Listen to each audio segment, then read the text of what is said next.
இந்த வீடியோல வந்து பார்த்தீங்கன்னா, வான் டெர் கால்ஃப் ஃபேக்டர் ரிலேட்டடான ஒரு வீடியோ தான் இது. இப்போ ஃபார் எக்ஸாம்பிள் வந்து பார்த்தீங்கன்னா, கொஸ்டின் வந்து பாருங்க. கொஸ்டின் வந்து based on the depression in freezing point தான். செகண்ட் கொஸ்டின் நமக்கு என்ன குடுத்துருக்காங்கன்னு பார்த்தீங்கன்னா, ஃப்ரீசிங் பாயிண்ட் ரிலேட்டட் தான். இதுவும் டிப்ரஷன் இன் ஃப்ரீசிங் பாயிண்ட் தான். ஓகேவா?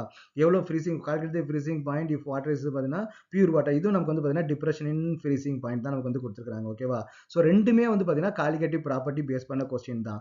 ஆனா இங்க வந்து நீங்க ஃபார்முலால வான் டெர் கால்ஃப் ஃபேக்டர் வந்து I வந்து யூஸ் பண்ணணும். இங்க வந்து வான் டெர் கால்ஃப் ஃபேக்டர் வந்து நம்ம வந்து I வந்து யூஸ் பண்ணக்கூடாது. அப்போ நமக்கு வந்து 2 டைப் ஆஃப் ப்ராப்ளம் வந்து இருக்குது.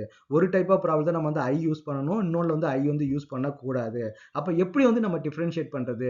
இந்த ப்ராப்ளத்த நம்ம வந்து I யூஸ் பண்ணணும். இந்த ப்ராப்ளத்த நம்ம I யூஸ் பண்ணக்கூடாது அப்படின்னு வந்து பார்த்தீங்கன்னா, உங்க ப்ராப்ளத்துல ஏதாவது ஒரு வேர்ட் KAன்னு குடுத்திருந்தாலோ, அதாவது KAன்றது டிசோசியேஷன் கான்ஸ்டன்ட் தான் இல்லையா?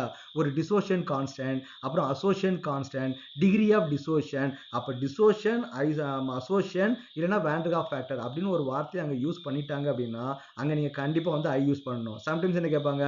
கம்ப்ளீட்லி டிசோசியேட், கம்ப்ளீட்லி அசோசியேட் அந்த மாதிரி வந்து பார்த்தீங்கன்னா, அசோசியேஷன் அண்ட் டிசோசியேஷன் ஒரு வார்த்தை அதுல இருந்துச்சு அப்படின்னா, அங்க வந்து நம்ம வந்து I வந்து யூஸ் பண்ணணும். இந்த ப்ராப்ளத்துல வந்து பார்த்தீங்கன்னா, I அந்த டிசோசியேஷன் அண்ட் அசோசியேஷன் பத்தி இவங்க வந்து ஒரு இது கூட விட்டுருக்க மாட்டாங்க. ஓகேவா? அது டிசோசியேட் ஆகுதா, அசோசியேட் ஆகுதா அந்த மாதிரி நமக்கு வந்து எதுவுமே நமக்கு வந்து கொடுத்துருக்க மாட்டாங்க. அப்போ அந்த மாதிரி கேஸுக்கு வந்து நமக்கு என்னன்னா I வந்து யூஸ் பண்ண தேவை கிடையாது. அதே மாதிரி வந்து பார்த்தீங்கன்னா, இங்க என்ன கொடுத்துருக்காங்கன்னு பார்த்தீங்கன்னா, CH3, CH2, Cl வந்து ஆசிட் வந்து கொடுத்துருக்காங்க. ஆசிட் நமக்கு எப்படி இருக்கும்? கண்டிப்பா நமக்கு வந்து டிசோசியேட் ஆகும். H பிளஸ் சம் மைனஸ் வந்து நமக்கு வந்து கண்டிப்பா நமக்கு வந்து டிசோசியேட் ஆகும். இங்க நமக்கு என்ன கொடுத்துருக்காங்க பாருங்க, குளுக்கோஸ் வந்து கொடுத்துருக்காங்க.